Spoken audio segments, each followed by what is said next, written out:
first is my favorite book I have read in years called Lessons in Chemistry. I'm sure you've all heard of it. It is now even streaming, and you can find Brie Larson starring in the show. But the book itself was a page turner for me. It was great from the standpoint of interesting content. And for me, as a woman in business, it was a great reminder to me that there's a lot of shoulders I'm standing on that I didn't have to go through like the character did in this book in the 50s, being a professional chemist. Highly, 2 thumbs up, greatest book I've read in a long, long time. Read the book first, then stream it.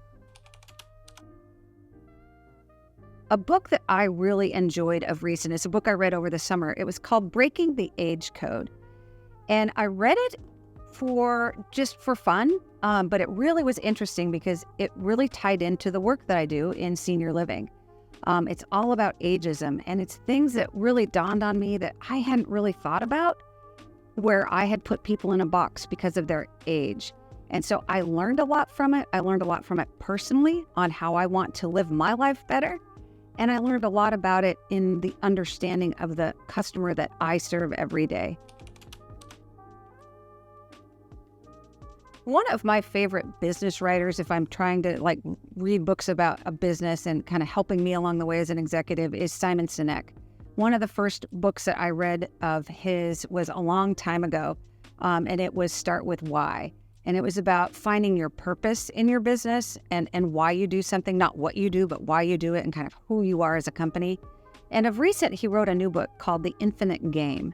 And I've gotten a lot out of it because he talks about business not being a beginning and end, how we think we're going to compete to win. But really in business, are you ever winning or losing? You're continuing. It's infinite. It goes on and on forever. So he gives some real practical lessons on how to think about your business in that way. And as I was reading it, it reminded me some of the little tidbits in there of like an oldie and a goodie that I just had to share with all of you that I read. Well, I looked at my boarding pass from 2004, which was my bookmark, called Pour Your Heart Into It, that actually Howard Schultz wrote about Starbucks.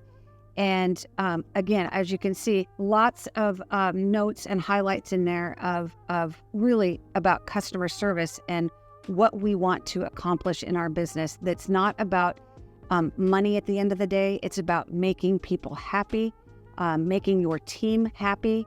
And so these 2 business books, I would just highly recommend. I obviously go back and read this one every once in a while. And Simon Sinek's new book was really terrific as well. I am reading a book right now called Tomorrow and Tomorrow and Tomorrow.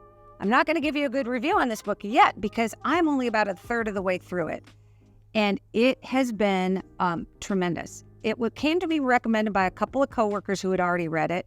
And then as I was reading the reviews, I'm like, everybody loves this book. And so I've got to read it. But when I got it, I kind of ordered it blindly and it showed up and I'm like, oh my gosh, it's about gamers. It's about 2 people creating video games, but it's not. Don't let that be the thing that you think it's about. So far, it's about relationships, friendships, trials and tribulations, creativity. It's been a great read to have to just do after work as just a really get me away from my day-to-day, dive into a book that's really interesting. And so I'd like to recommend this to be the Merrill Gardens Book Club book. We've read quite a few through the last couple years, and so I'm going to suggest to all of our team that we read Tomorrow and Tomorrow together, have a little book club about it, and discuss it. It's been really, really interesting.